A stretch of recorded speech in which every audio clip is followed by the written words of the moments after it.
Amid China's economic downturn and rising geopolitical tensions, foreign companies are cutting jobs and withdrawing from the country on a large scale. Reports indicate that most of the US tech giant Cisco's operations may be relocated to India or Japan. Currently, Cisco's second wave of layoffs has been implemented. IBM 裁员，三星溜了，东芝 What's going on with China's software parks? IBM laid off workers, Samsung left, Toshiba pulled out, and now even Cisco is planning to leave. In recent years, we've frequently seen foreign companies withdrawing. It's shocking. After IBM, Cisco's Dalian branch laid off employees overnight, leaving programmers stunned. The number of Chinese startups has dropped from 51,300 in 2018 to only 1,200 in 2023, and it could drop even further in 2024. In just 5 years, there's a 98% decline, an alarming figure. With foreign capital gone, no investments, no startups, and no factories, companies like Tupperware are filing for bankruptcy, and Red Star McAllen is closing down. The wave of unemployment is sweeping through the manufacturing sector, threatening 100 million jobs. If these factories shut down on a large scale, the consequences will be unimaginable. Many families relying on these jobs will lose their livelihood, plunging them into hardship. This would have a huge impact on stability and development of society as a whole. Behind the exodus of foreign capital lies mass unemployment, with numerous families losing their source of income. This will further exacerbate the instability of China's economy. On September 19th, several Cisco employees in Dalian revealed that they had received official layoff notices. Around 300 full-time employees, referred to as blue badge employees, in Dalian are expected to be laid off. Their compensation package offers two options: immediate resignation with an N+7 severance package, or delayed resignation after 2 months with an N+5 severance. So for example, N+7 means that the severance package includes N+7 months of salary, in which N is the total number of years employed. One Cisco employee shared, "The rumors of layoffs started around Mid-Autumn Festival. On the 19th, HR from headquarters held talks with many employees and had a farewell meal. Some departments disappeared entirely. In one project group of 20 people, 3 were laid off, with more to follow." An employee from Dalian, who has not been laid off yet, said, "I feel relatively safe for now, but there's still a lot of anxiety among us." A family member of a Cisco Blue Badge employee noted, "As far as I know, Cisco is conducting layoffs globally. The current layoffs mainly affect around 300 employees in Japan and Korea projects, particularly in the Technical Assistance Center. Red Badge employee layoffs are likely coming soon, probably within the next 3 months." According to insiders, Blue Badge refers to full-time Cisco employees, while Red Badge refers to non-full-time employees contracted through third-party companies. The latest layoffs in Cisco's Dalian branch involve around 300 full-time employees, and it is likely that the remaining staff will also face layoffs in the near future. Insiders stated that rumors of layoffs had been circulating internally, with the decision confirmed on the 19th. This marks Cisco's second wave of layoffs this year, affecting about 300 employees, primarily those working on Japanese and Korean language projects. Regarding severance packages, a former Cisco employee from Shanghai commented, "The N+7 compensation is already quite generous. Many colleagues who had worked at Cisco for over a decade took their severance packages and went traveling after being laid off." Cisco focuses on markets such as the Internet of Things, cybersecurity, video conferencing, and energy management, with branches in over 140 countries worldwide. In February of this year, Cisco already laid off around 4,000 employees. This global round of layoffs, announced in August, represents Cisco's second wave of job cuts, reducing the workforce by around 7%. According to media calculations, Cisco currently has about 90,000 employees, which means more than 6,300 positions will be cut in this round. Cisco's official explanation for the layoffs is that it will enable the company to invest in growth opportunities and streamline its operations. An insider told Phoenix Finance, Cisco previously spent over $20 billion to acquire Splunk, which has impacted their cash flow, leading to the need for layoffs. In recent years, many foreign companies have been withdrawing from China. On September 19th, Cisco and Dalian laid off 300 employees, offering an N+7 compensation package. Also, on September 19th, it was revealed that Volkswagen Group's factory in Nanjing, where Passat and Skoda are produced, will officially close next year. On September 13th, Shanghai Hino Engines announced it would completely stop production by September 30th. At the end of August, Dongfeng Honda's second factory in Wuhan halted production entirely, laying off 2,500 employees with an N+2 compensation. In late August, IBM, which has been in the Chinese market for 40 years, suddenly announced layoffs of over 1,000 employees and closed its corresponding research and development departments. Also in late August, it was reported that Konica Minolta's factory in Wuxi will cease production next year, with layoffs expected to exceed 1,300. In early August, Liebherr issued a statement saying that due to long-term poor business performance, it would close its concrete business factory in Suzhou. Around the same time, it was reported that Canon's factory in Suzhou has started soft layoffs, allowing employees to leave immediately with compensation if they wished. On July 23rd, Nippon Steel announced its withdrawal from the joint venture with Bao Steel, transferring all its shares in Bao Steel Nippon Steel Automotive Sheet to Bao Steel. On July 12th, Kato Works officially exited the Chinese market and dissolved its production factory in Kunshan. In June, Nissan announced the shutdown of its factory in Changzhou. Similarly, in June, Yazaki, an automotive parts manufacturer, officially shut down its factory in Shantou. In recent years, several major companies have exited China. Here's a list, in no particular order. NVIDIA, on October 27, 2023. NVIDIA, the world's largest AI chip company, announced its withdrawal from the Chinese market. Just months before, on June 19th, NVIDIA's stock market valuation exceeded $3.34 trillion, surpassing Microsoft and becoming the world's most valuable company. Samsung. In 2019, Samsung Electronics closed its factory in Huizhou, Guangdong, and moved its production lines to Vietnam, India, and other Southeast Asian countries. In 2023, Samsung's mobile phone shipments ranked just behind Apple. Google. On March 23, 2010, Google decided to officially close its Google China website and transferred its search services to Hong Kong. Google's current market value stands at $2.27 trillion, ranking fourth globally. Carrefour. By May of this year, Carrefour had only 4 stores remaining in China, with Suning acquiring 80% of its shares. Philips. In 2010, Philips sold its TV business to TPV Technology. By 2016, Philips Lighting ceased operations, and in 2020, the Dutch company officially exited the Chinese home appliance market. The reason for these foreign companies leaving China vary. Some were forced out due to fierce competition with local Chinese companies, while others moved to Southeast Asia to lower labor costs. Additionally, political and economic policies, as well as industrial restructuring, played a role in their decisions to leave. Due to political factors and fierce competition between companies, foreign businesses are leaving China in large numbers. According to the Chinese Ministry of Commerce, foreign direct investment, or FDI, in the first 8 months of this year amounted to 580 billion yuan, equivalent to about $82 billion, a year-on-year decline of almost 34%. Financial content creator and former adjunct professor at the Economics School of Yangtze University, who goes by the name Mars Marco, stated that by subtracting the cumulative FDI figures from January to July from the January to August totals, FDI in August was about $5.8 billion, a year-on-year drop of 50%.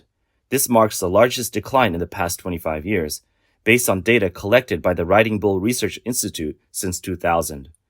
FDI in August this year was $6.1 billion, while it was $6.2 billion 20 years ago. The outflow of foreign capital is accelerating, while major tech companies like Apple, Samsung, and Intel are among those moving their operations elsewhere. According to China's State Administration of Foreign Exchange, foreign companies have transferred significant amounts of funds out of China. In the first 8 months of this year, these outbound funds reached $227 billion. Mars Marco predicts that the total for the year will exceed $340 billion, a 73% increase compared to 2019. As for the reasons behind foreign companies leaving China, Mars Marco points to several factors. First, political considerations, such as a rollback in the openness of goods liquidity, have played a role. In recent years, state-owned funds in China have generally excluded private and foreign enterprises from bidding, while the opening of the service sector has also faced delays. Second, foreign companies are struggling to maintain profitability in an environment of unfair competition. They face increasing pressure from the rapid expansion of state-owned enterprises. Lastly, the trend of regulatory tightening in recent years has further worsened conditions for foreign businesses. Government agencies have shifted their focus to safety and risk minimization. This change has negatively impacted the ability of foreign enterprises to operate autonomously and compete fairly. As a result, their willingness to invest in China has been dampened. Another key factor driving foreign companies out of China is geopolitical tensions. According to a Bloomberg report, after foreign investment in China reached a record $344 billion in 2021, it has been in decline since. Data previously released by China's Ministry of Commerce shows that FDI hit its lowest level in the first half of this year since the outbreak of COVID-19. The departure of many foreign companies has had a profound impact on employment for many people. All these foreign companies are leaving. I don't know whether it's good or bad, but for the 800,000 students studying abroad each year, it's definitely not a good thing. Every year, around 600,000 of them return to China looking for jobs, and their first choice is to work for foreign companies. Now that these companies are leaving, it's clearly not a good situation. You might say, what's so great about foreign companies? Domestic companies offer good jobs too. Well, ask the workers at the car factories if they would rather work at BYD or Tesla or Alibaba, what kind of severance they received, and compare that with those laid off by Microsoft or Oracle. You might also say, I'm not a returnee, so why should it concern me if they can't find a job? But I suggest you think a bit further. If the returnees can't find work at foreign companies, they'll start competing with you for government jobs and other public sector positions. Do you still think it has nothing to do with you? The departure of foreign companies is undoubtedly impacting the job prospects of returning students. Many of them view foreign firms as ideal workplaces, particularly in terms of salary and career development. With fewer foreign companies, returnees are shifting towards government or public sector jobs, intensifying the competition among all students and the entire domestic job market. Meanwhile, China's outbound investment reached a historic high, particularly in emerging sectors like electric vehicles and battery factories. In the second quarter of this year, Chinese companies invested $71 billion abroad, reflecting a year-on-year growth of over 80%. The latest data from China's State Administration of Foreign Exchange also reveals that the indicator measuring China's trade surplus continued to grow, reaching a record $87 billion in the second quarter. According to Nikkei, a Japanese newspaper, in the second quarter of this year, the amount of capital flowing out of China for purposes such as factory construction and mergers and acquisitions exceeded the amount flowing in. This marks only the second time since 1998 that this negative trend has occurred, with capital outflows surpassing the $12.1 billion recorded from July to September 2023. Chinese companies accelerating their overseas investments and factory construction means that job opportunities that could have been created domestically are being shifted abroad, which in turn weakens the vitality of China's domestic economy. The general manager of a household water pumps company, Mr. Zhang Junbo, is working closely with his technical team on developing 2 new water pump projects.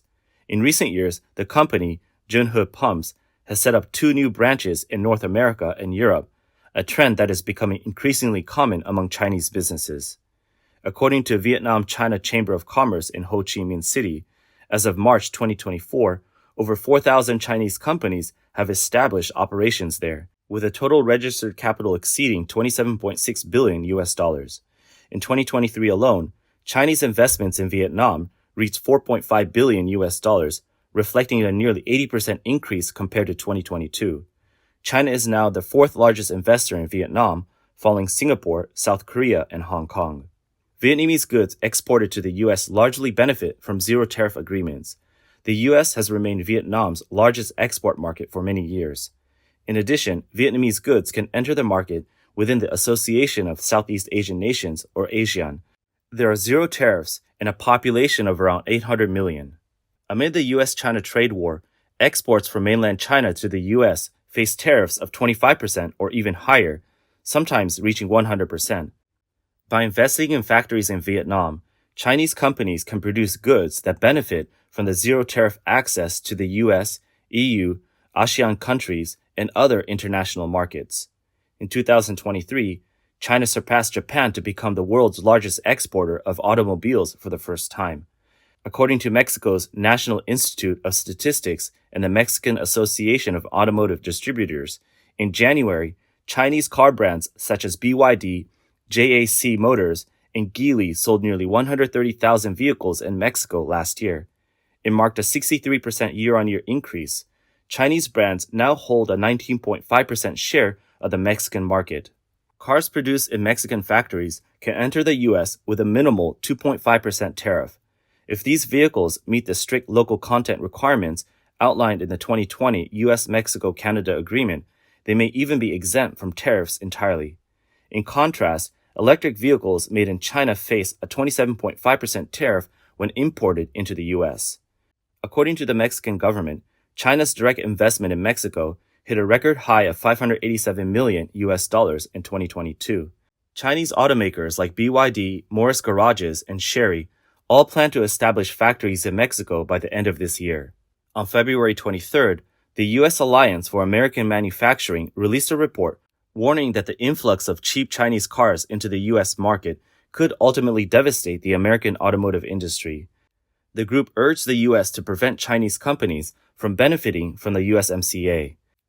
The report stated that before widespread factory closures and job losses occur in the U.S., the back door for Chinese car imports should be shut. Chinese companies are accelerating their efforts to expand internationally. Due to growing global concerns over the CCP, foreign nations may take steps to block Chinese firms. While foreign companies are pulling out of China, a large number of workers are losing their jobs. As we discussed on the phone yesterday, I'm heading to the branch office today. I'm actually at the high-speed rail station right now. I really hope the company can show some sincerity and not make things too difficult for us middle-aged employees who are now unemployed. Everyone is out there looking for work, but we just can't find anything. Right now, there's nothing to do, nothing at all. We're all unemployed. Business isn't good, and there's just no work. It's not that we don't want to work, it's just that there's nothing available. Do you know why it's so hard to find a job this year? According to official 2024 data, over 200 million people are unemployed. Nearly 10 million new graduates are entering the job market every year. After studying for more than a decade, the reality is that most people are graduating only to be unemployed. Many were working yesterday, but today they've been told they are laid off without even a chance to react. Getting laid off isn't the worst part. What's worse is still having car loans, mortgages, and not being able to find work for months. If you have kids to support, it's even more overwhelming. It's not just regular jobs that are hard to come by. Even ride-hailing drivers, food delivery, and couriers are overcrowded now. There are so many drivers and delivery riders out there, it's like they're everywhere, just like cabbages in the market. In the past, street vendors were mostly older generations, but now you see young people setting up stores everywhere. It may not be as respectable as an office job, but in reality, many of them are earning more than regular workers. Many young people, after years of studying, are now facing the harsh reality of graduating into unemployment. The wave of layoffs has left many unprepared, along with the added financial pressure of car loans, mortgages, and other obligations. According to the latest data from China's National Bureau of Statistics, the unemployment rate for young people aged 16 to 24 rose to almost 19% in August.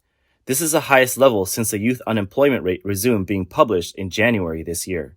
A Chinese economist based in the US, David Huang, said that the actual unemployment rate for Chinese young people is likely much higher than 19%.